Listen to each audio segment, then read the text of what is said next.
Back turned and with a prop gun in his hand, looking at an undercover officer firing a real gun. This is one of the last images of the man in red alive. Thanks for.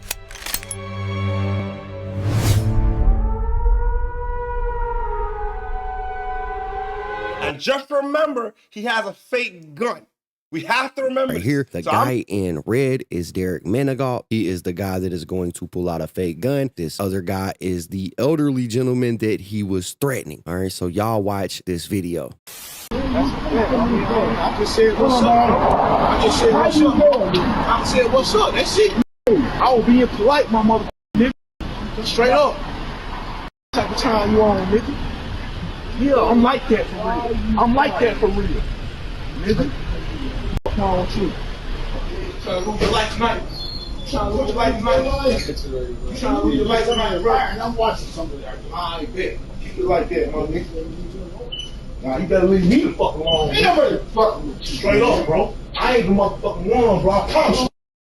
All right, so we can see Derek in his fake Balenciaga hoodie kind of threatening this old man. It is apparent that this man does not want any smoke with this guy, right? He damn near seems baffled, confused by what's actually taking place. But for whatever reason, he enters the store after Derek. You can see Derek pull this, what appears to be a gun from his waistband as he threatens this old man, asking him multiple times, do you want to lose your life tonight? All right, now apparently all of this started because I guess Derek said what's up to this old man on the way in the store. The old man didn't want to respond, so Derek became offended. That's what we seen at the beginning. He was like, man, I was just being polite. I'm really like that, yada, yada, yada. Okay, but right here is where things take a serious turn for the worse, because there are two undercover officers in this store at this exact moment in plain clothes. They are running a routine alcohol compliance check at this gas station. They see this all going down, and like I said, things take a serious turn for the worse. I promise you ain't gonna be the first time. Yeah, this will be the last time. I promise you ain't the motherfucking one. Facts. I promise you. Oh! Hey, go outside! Where am I? Go outside! My back. Get on the ground. Where am I? Go outside, right? Nah, you better leave me alone. Ain't nobody fucking with you. Straight up, bro. I ain't the motherfucking one, bro. I promise you I ain't the one. I promise you I ain't the one. The first time. Yeah, this will be the last time. I promise you I ain't the motherfucking one. Facts. I promise you. Oh! Hey, door outside! Where am I? Door outside! All right, so as Derek is making these threats towards this elderly gentleman, you can see a guy on the side there. He whips out his blicky and fires Derek's ass up. Derek runs out the store. He drops the gun that he had in his hand. He is running away. This man chases him. This man is one of the undercover police officers that was in the store at that moment. You threatened a man's life 3 times. 3 times.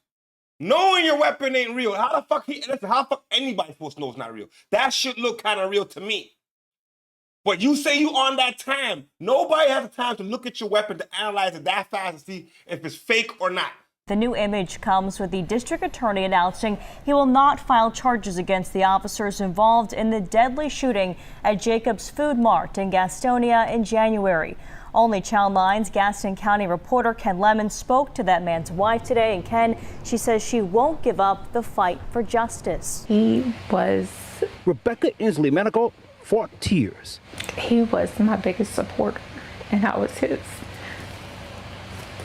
So he knows I'm not going to give up. We spoke just after the district attorney told her he would not file charges against the Gastonia police officers who shot and killed her husband, Derek Manigault, at Jacobs Food Mart in January. My confidence is shattered.